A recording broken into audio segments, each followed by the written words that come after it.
Morning everybody once again. और आज सुबह सुबह की बात आप सब लोगों के साथ। जैसा प्रकृति का नियम है, आप सब लोग सुबह सुबह उठने के बाद सबसे पहले जितनी जितनी महिलाएं हैं, जहां तक मुझे उम्मीद है कि अपने घर की साफ सफाई में लग जाती हैं, झाड़ू मारना, पोंछा मारना और इस टाइप की चीजें, ताकि घर में साफ सफाई हो जाए। ठीक है। और ऐसे ही जितने बाकी लोग हैं वो भी उठ के अपनी साफ सफाई करने लगते हैं, और शरीर के, घर के और आजू बाजू की जगहों की आप साफ सफाई करते हैं, एक्सरसाइज करते हैं, रिफ्रेश होते हैं। और उसी क्रम में एक और ये काम है जिसे हम लोग सुबह सुबह अपने दिमाग के कचरे को थोड़ा और साफ करते हैं, थोड़ा और बेहतर करते हैं। हम अपने आप में सफाई, फ्रेशनेस डालते हैं। और विचारों का साफ होना भी उतना ही जरूरी है जितना घर का और शरीर का। जितना घर, शरीर के अंदर और शरीर के बाहर का स्वच्छ होना जरूरी है, उतना ही दिमाग और दिमाग के अंदर का स्वच्छ होना जरूरी है। ये बहुत इंपॉर्टेंट है। आप सुबह जब उठते हैं तो आप हर रोज क्यों सफाई करते हैं? आप हर रोज कचरा तो नहीं डालते हैं, बट आप हर रोज सफाई जरूर करते हैं। हर रोज सुबह उठ के झाड़ू मारते हैं। ऐसा हमारे धर्मों में बना दिया गया है कि सुबह उठ के सफाई करना चाहिए। ऐसा क्यों किया गया है? क्योंकि जो महान ऋषि मुनि थे, जो हमारे पूर्वज थे, उनको एक बहुत अच्छे तरीके से मालूम था कि हर रोज निगेटिविटी या कचरा हमारे घर में, हमारे मन में, हमारे शरीर पे ऑटोमेटिक आता है। जब हम सो जाते हैं तो हमारा शरीर आलस्य से भर जाता है, और उसको फ्रेश करने के लिए, तरोताजा करने के लिए, सुबह उठने के बाद शरीर के अंदर का कचरा बाहर निकलना, और शरीर के ऊपर जो आलस्य का कचरा पड़ा हुआ है उसको भी बाहर निकलना, ये हमारे जीवन के नियमित रूल में लगा दिया गया है। ऐसा धर्म में और संस्कृति में जोड़ दिया गया है, जिससे कि हम लोग हमेशा अपने आप को साफ सुथरा और तरोताजा हो करके हर दिन की नई शुरुआत करें। आप देखिएगा कि जितनी बार भी आप साफ करें, हर रोज सुबह जब आप झाड़ू मारते हैं तो कुछ न कुछ छोटा सा कचरा जरूर निकलता है। अगर आप दोपहर में भी झाड़ू मारते हैं तो भी थोड़ा कचरा जरूर निकलता है, और कुछ लोग शाम को भी झाड़ू मारते हैं तब भी थोड़ा सा कचरा जरूर निकलता है। तो सोच के देखिए कि एक घर है जिसे कोई जानबूझ के गंदा नहीं करता, उसको भी जब आप साफ सफाई करते हैं तो कुछ न कुछ कमी जरूर मिल जाती है। उसी तरह से आप जो कुछ भी इस टाइप के काम करते हैं, आप करते रहिए, क्योंकि आपको लग रहा है कि उसमें कुछ ऐसा नहीं है जो उसे खराब कर रहा है, बट कुछ न कुछ ऐसा है।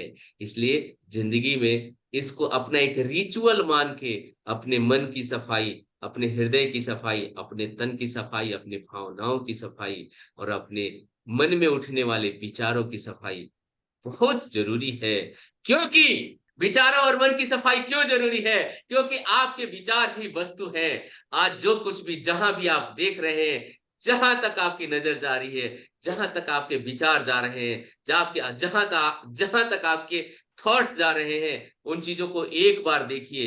वो चीजें, सारी की सारी चीजें आज मूर्त रूप से होने से पहले, आज फिजिकल फॉर्म में अवेलेबल होने से पहले, कभी ना कभी किसी का विचार था।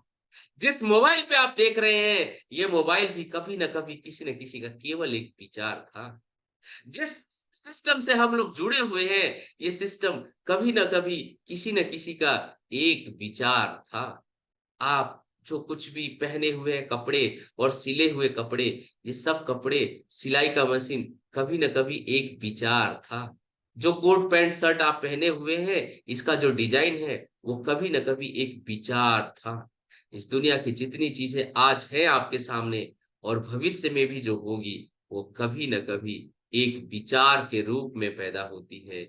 इसलिए हर रोज इन विचारों का परीक्षण करिए और इनकी साफ सफाई करिए, क्योंकि आज का जो विचार है यही कल के एक मूर्त रूप में बनने वाला है। सुपर एक्साइटिंग और अद्भुत वस्तु।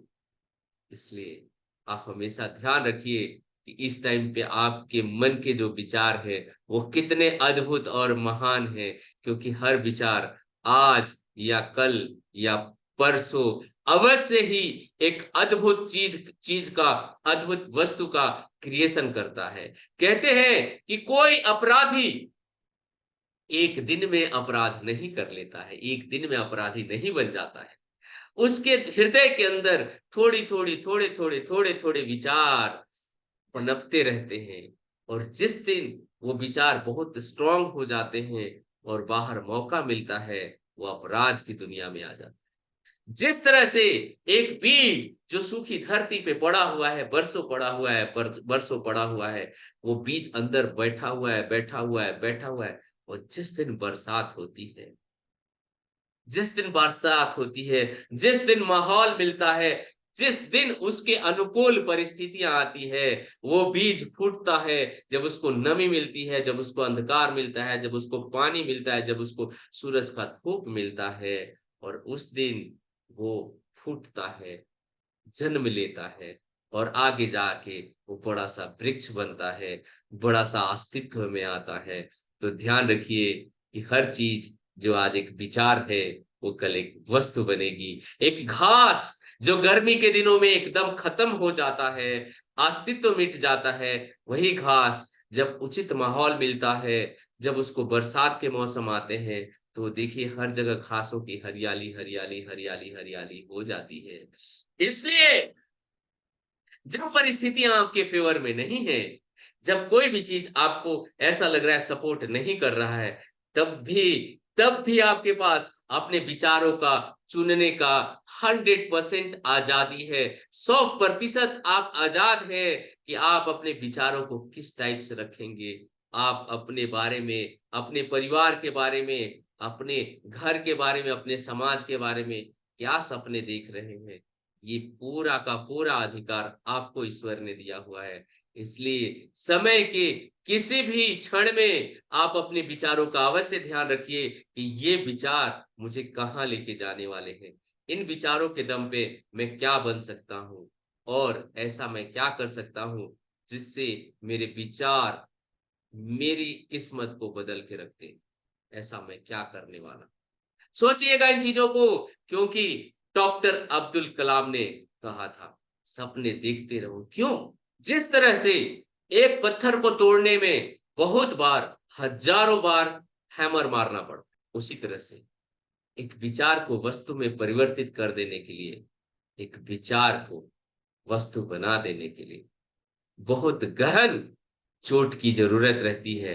कंटिन्यू एक ही टाइप का विचार आते रहना चाहिए, कंटिन्यू एक ही टाइप का विचार आते रहना चाहिए।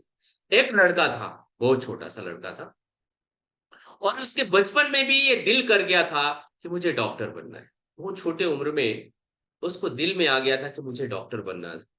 ऐसा क्यों हुआ था कि बचपन में उसकी माँ का देहांत हो गया था, और इसलिए हो गया था क्योंकि उस गांव में कोई डॉक्टर नहीं था, और वो अनाथ हो गया था बचपन। और उसको यह दर्द हमेशा रहता था कि अगर कोई डॉक्टर होता था तो मेरी माँ जरूर बच जाती थी, मैं अनाथ नहीं होता था। और ये विचार उसकी गहराई में इतना चला गया था, इतना चला गया था, कि वो दिन रात सुबह शाम केवल डॉक्टर बनने के लिए ही सोचता था। जहां मौका मिलता था वो वही कोशिश करता था कि मैं डॉक्टर बनूं, डॉक्टरों के साथ रहूं। और जैसे ही थोड़ा सा बड़ा हुआ, तो हॉस्पिटल के सामने उसने एक चाय की दुकान पे नौकरी कर ली। एक हॉस्पिटल के सामने चाय की दुकान पे नौकरी कर ली, और बार बार चाय ले जा करके डॉक्टर्स को देने लगा। हर रोज सुबह शाम जब भी मौका मिलता था हॉस्पिटल्स में जाता था, डॉक्टर्स को देखता था और उनको चाय देता था। उनको डॉक्टर्स को चाय देने में बड़ी खुशी होती थी।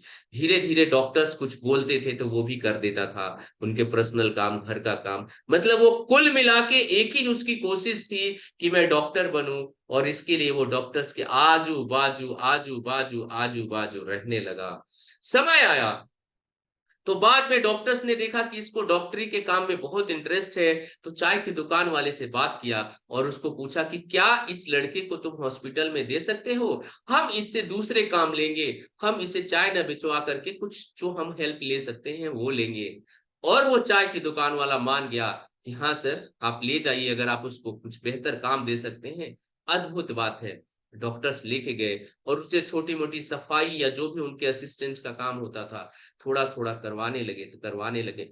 ऐसे कई सालों तक उसने किया। तो एक दिन एक डॉक्टर ने उससे पूछा कि बेटा तू क्या करना चाहता है जीवन में, आखिर तो इतना ज्यादा गहराई से हम लोगों की सेवा क्यों करता है? ऐसी क्या बात है कि तू पूरा एकदम डेडिकेटेड हो करके और हम लोगों के सारे काम करता है? तो उस बच्चे ने अपनी कहानी बताई कि डॉक्टर साहब, मैं बहुत गरीब घर से हूँ और मेरी माँ का देहांत बचपन में इसलिए हो गया था क्योंकि उस गांव में कोई डॉक्टर नहीं था और हमारे पास ये क्षमता नहीं थी कि हम इलाज करवा सके। इसलिए माँ मेरी बचपन में गुजर गई और ये भावना मेरे हृदय में गहराई से बैठी हुई है कि कुछ भी हो मैं डॉक्टर बनूं और आगे किसी की माँ इलाज की कमी की वजह से न मरे। मैं वहां पहुंचना चाहता हूँ जहां मैं डॉक्टर बन के लोगों की सेवा कर सकूं। समय गुजरता गया, डॉक्टर को बहुत अच्छा लगा उसके विचार, और चूंकि उसकी उम्र भी 18-20 साल के आसपास हो चुकी थी, तो उसने डॉक्टर ने क्या किया कि जो हॉस्पिटल था वो एक मेडिकल कॉलेज भी था। तो उसने क्या किया कि देखो मैं रेकमेंड कर देता हूं और तुम्हारा इसी कॉलेज में एडमिशन हो जाएगा, लेकिन शर्त ये रहेगी कि तुम काम करना नहीं छोड़ोगे और तुम मेडिकल की पढ़ाई शुरू कर दो। वो बच्चा मेडिकल की पढ़ाई करता था, वहीं रहता था, और हॉस्पिटल कॉलेज उसी के बीच में उसकी जिंदगी चलने लगी। बड़ा खुश था। और उसने एक काम और किया था। जिस रूम में वो रहता था, वो एक बड़े डॉक्टर का सर्टिफिकेट जेरोक्स करा के और उस पे उनकी जगह अपना नाम लिख के अपने कमरे में टांग के रखा था। और हर रोज देखता था कि मेरा भी ऐसा ही सर्टिफिकेट मिलेगा, मैं भी ऐसा ही डॉक्टर बनूंगा। हर रोज अपने सपने को देखता था, इन्वायरमेंट में रहता था और अपने विचारों को हर रोज इन्फोर्स करता था कि मुझे डॉक्टर बनना है, मुझे डॉक्टर बनना है, मुझे डॉक्टर बनना है।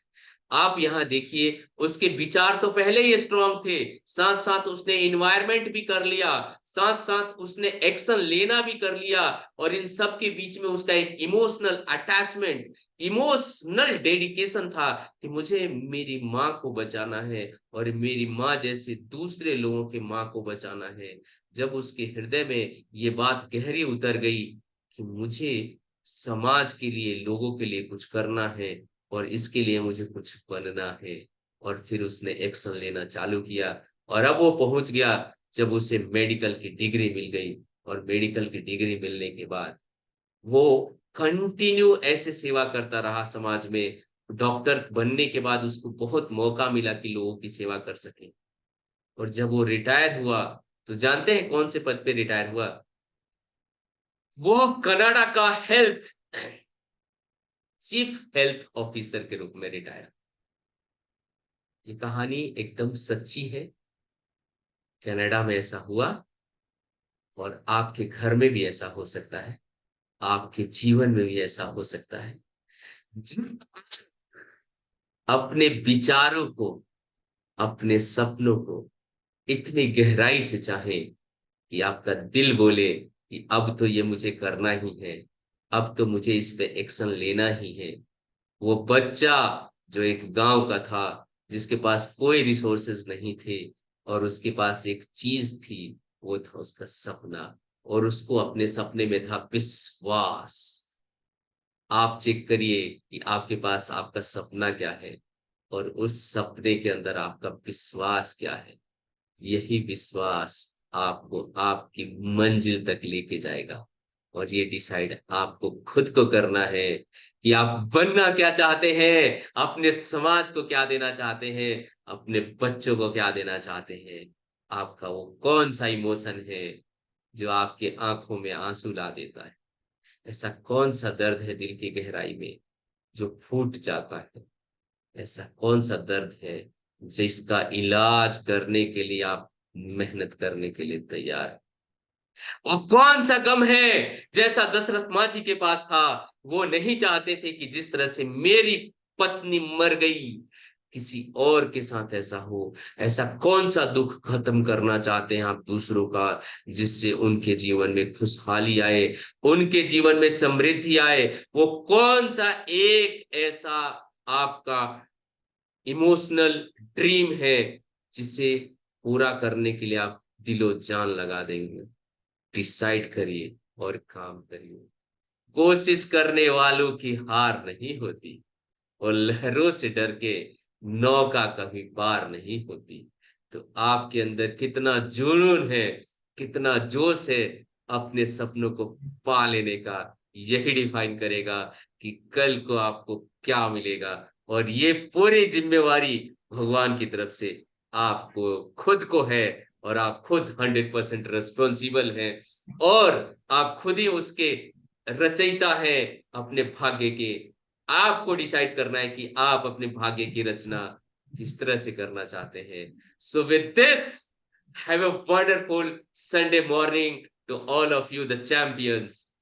Enjoy your dream, work for your dream, live your dream, live the life of your dream.